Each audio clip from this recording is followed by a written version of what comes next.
Ngatho cia mwanya muno ni undu wa gucoka na ndirehoka no urathie na mbere wega.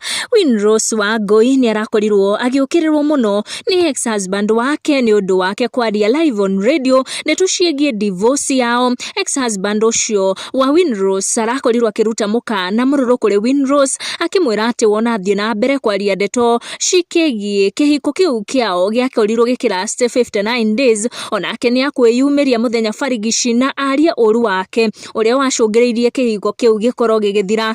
Kenyans on social media riu mathiete na mbere gutindika ex-husband ucio wa Winrose Wangui makienda arie niguo mataokwo ni what exactly happened na gutuma marriage eo yao last just for 59 days kana 2 months na macio magithiaga na mbere. Winrose atiga her fans very excited thutha wake go prove ati she is now a happily married woman and she has moved on. Kona she has revealed who her current and new husband is ure mahikanirie nake thutha wa kihiko kiu giake kia lasted just for 2 months. Winrose akionania ati she is now a married woman and together with her current husband they have a child together. Fans ake magitigwo na gikeno kinene thutha wa kuona how things are for Winrose and also kuona ati ex-husband wake also found happiness and after their divorce he also got married and also have children with his current partner.